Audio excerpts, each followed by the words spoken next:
Merci.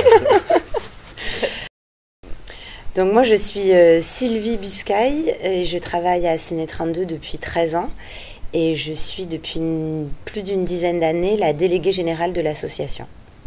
Et je m'occupe du coup de la programmation, des animations du cinéma, mais aussi de la direction.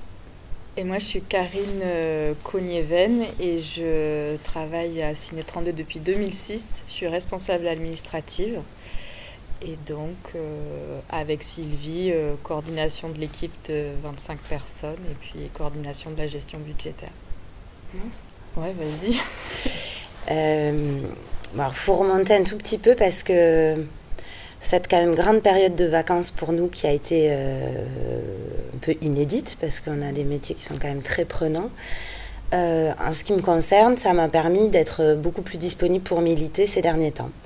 Et du coup, à Auch, il y a eu un peu tout un mouvement depuis déjà plusieurs mois qui, de pleine façon, s'est mis en place avec des actions contre la loi sécurité globale, contre les caméras de vidéosurveillance dans Auch, bon, plein de choses. Voilà. Donc dans ce contexte-là, arrive avec ce groupe avec lequel moi j'étais déjà assez investie, l'idée de l'occupation suite à l'occupation de l'Odéon. Donc ce jour-là, on s'était retrouvés à une trentaine et est née l'idée d'occuper, donc c'est plutôt des théâtres à ce moment-là qui sont occupés, donc d'occuper Circa. Et s'ensuit un rendez-vous avec la direction de Circa auquel j'étais. Et puis très simplement, elle met à disposition le dôme dans une période où il faisait quand même assez froid. Et du coup se pose ce jour-là l'idée de dormir au cinéma qui est fermé à ce moment-là.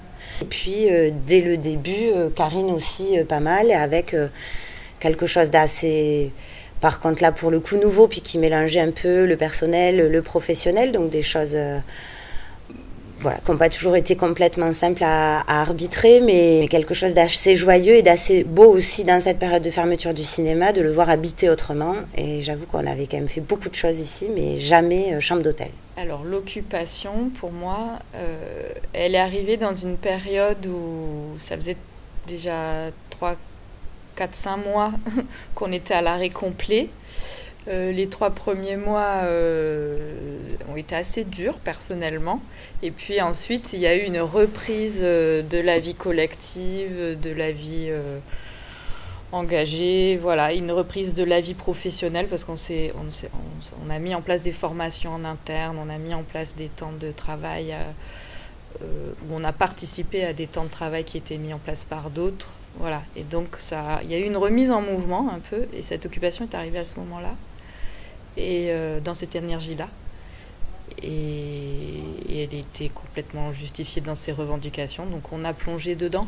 Après, plonger dedans pour moi dans les revendications, dans les actions, j'ai fait quelques actions, mais assez peu, parce qu'on était justement dans cette période où il y avait une reprise d'énergie professionnelle en parallèle et que puis après il y a la vie personnelle aussi qui fait que c'était pas toujours facile de se rendre disponible, mais voilà, j'ai essayé d'aller un maximum aux agoras, de faire quelques actions, et ce que j'ai découvert là-dessus, on est assez d'accord, quoi. C'était assez fabuleux.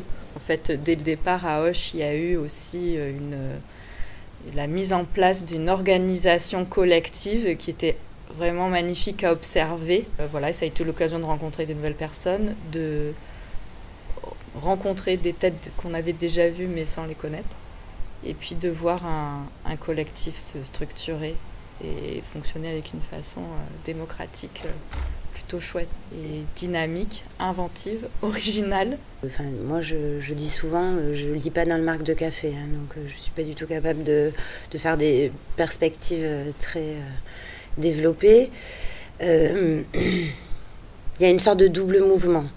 Je crois que la question de la culture, elle s'est quand même posée peut-être pour la première fois et peut-être depuis longtemps parce qu'on s'était installé dans des formes de consommation de culture très fortes. Et que du coup, y a quand même un truc intéressant qui est de repenser la culture. Moi, j'ai eu beaucoup de mal avec tout ce truc, la culture essentielle, etc.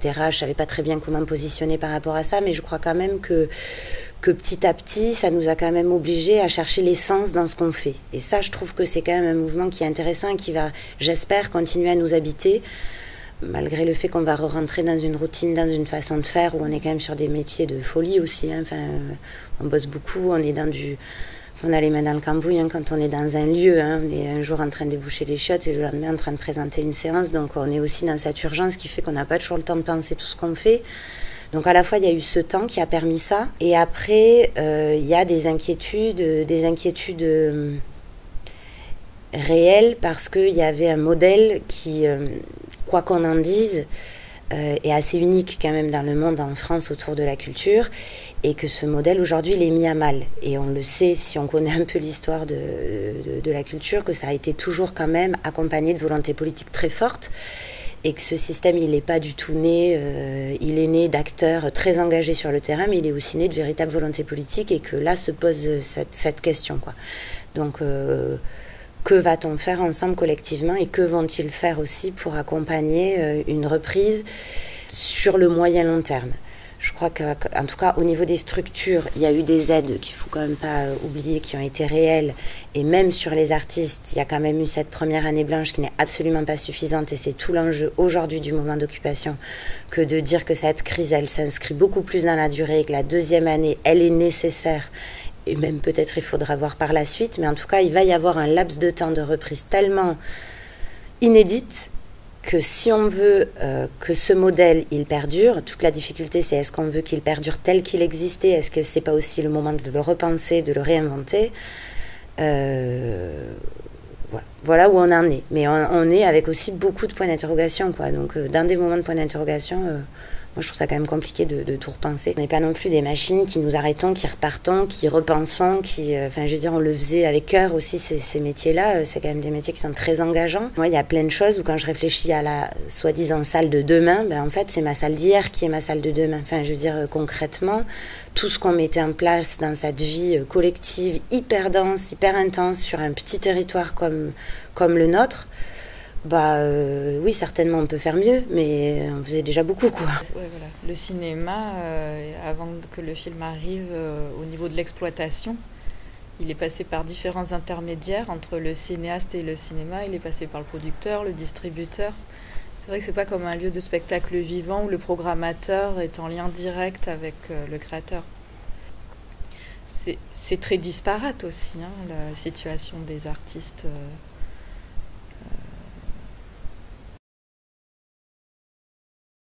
Le cinéma, voilà, moi c'est une fenêtre, hein, c'est vraiment, et ça l'a été très jeune, quoi, ça a été... et c'est ce que je dis souvent parce que nous on fait quand même un gros travail scolaire avec des jeunes, beaucoup. Et moi je sais que c'est ce que je dis beaucoup en début d'année, mais qui est vraiment profond. Moi ça a été ma fenêtre ouverte sur le monde, vraiment. Moi j'habitais dans une petite ville du sud de la France et c'est le cinéma c'est par le cinéma au départ que j'ai voyagé, que j'ai rencontré. Et je trouve que le cinéma permet quand même aussi une empathie particulièrement puissante. Donc moi, c'est quand même l'art qui me parle le plus, même si... et c'était un des bienfaits quand même d'être un peu en arrêt. Moi, j'ai énormément lu jeune, plus du tout depuis que je fais ce métier où j'ai plus trop le temps. Et là, beaucoup depuis un an, quoi. Donc je dirais que moi, ça serait le livre et le cinéma qui sont quand même Mais pour moi, c'est important que l'art ait toujours cette dimension d'émancipation.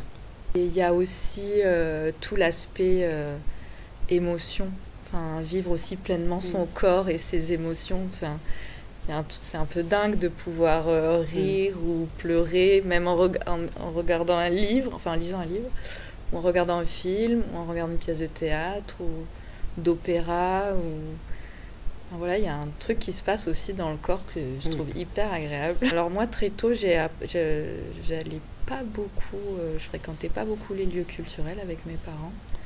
Et c'est au lycée où je l'ai fait toute seule. Et c'était un plaisir personnel. Je suis allée au cinéma toute seule, ou j'allais au musée toute seule. À la fac aussi, grâce au tarif étudiant. J'ai découvert l'opéra, plein de trucs. Et ça reste un peu un plaisir aussi personnel que j'aime partager, mais que j'aime vivre pleinement personnellement aussi.